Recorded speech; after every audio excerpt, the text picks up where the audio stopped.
Keep pushing! Almost there! For the pharaoh!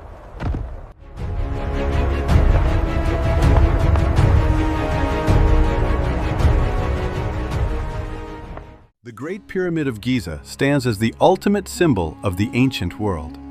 Even today, its sheer physical scale defies easy comprehension, appearing less like a building and more like a geographic feature carved directly into the desert. For centuries, we looked at that staggering scale, filling gaps in our knowledge with fiction.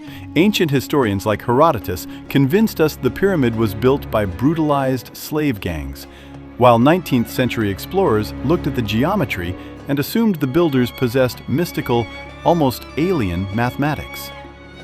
These myths survived for a simple reason. We had the macro monument, but the mundane physical evidence of the actual builders remained buried under the sand. Right now, 3 recently analyzed physical artifacts, a single casing stone, a scrapped papyrus logbook, and a healed human bone, provide the forensic evidence to reconstruct what actually happened. Examining these pieces reveals the staggering state organization that actually built the 4th dynasty. Curious. Our first artifact sits in the National Museum of Scotland. It is a roughly hewn block of Tyrol limestone weighing about half a metric ton. Originally, it was a casing stone that formed part of the smooth outer shell of the Great Pyramid. When 19th century astronomers measured this block, they found a geometric anomaly. They concluded the stone's angles proved the ancient builders possessed an impossibly advanced knowledge of the mathematical ratio pi. This diagram illustrates the second, a practical rise and run measurement system. For a 1-cubit rise, builders moved out 5.5 palms, creating a 51.84-degree slope. By using the resulting height as a circle's radius, its circumference perfectly equals the pyramid's base. The architects chose this proportion for a specific cultural reason. The Egyptians believed in the architectural concept of shen, or encirclement. It served as a ritualistic boundary meant to physically protect the pharaoh entombed within. The builders deployed practical engineering to create a deeply symbolic, apotopaic architecture. Knowing how the stones were shaped is one thing. Moving thousands of these massive, high-quality limestone blocks across the Egyptian landscape posed a different problem. In 2013, archaeologists on the coast of the Red Sea uncovered fragments of a 4th dynasty document. Now known as the Diary of Merer, it serves as the oldest known administrative logbook in human history. Inspector Merer acted as a middle manager.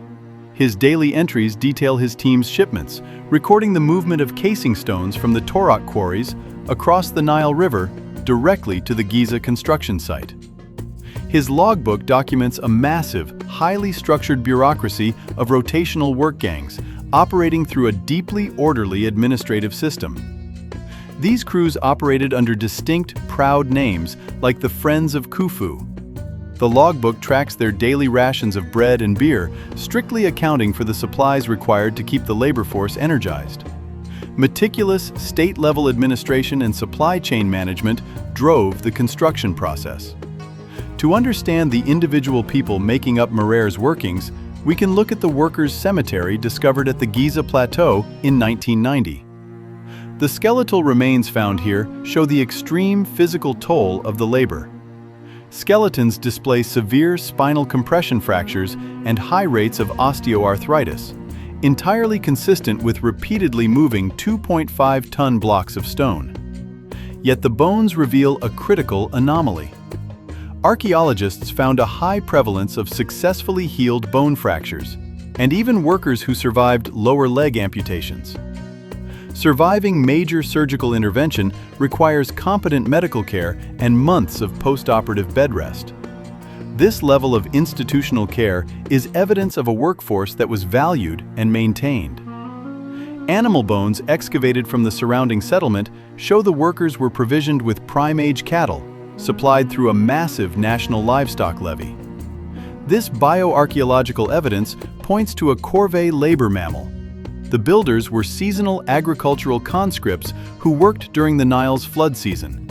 They were a well-fed, medically treated labor force, valued enough by the state to be buried with honor near their king. A single casing stone in a Scottish museum, a manager's logbook from a Red Sea port, and a healed human bone at Giza force us to rewrite our oldest assumptions. The Great Pyramid was designed with practical geometry, managed by an exact bureaucracy, and constructed by a respected, conscripted workforce. Executing this monumental task required a unified national network of quarries, farms, and administrators working in unison across the entire Egyptian landscape. The true wonder of the ancient world is the highly evolved, astonishingly organized society they built in order to stop the plague.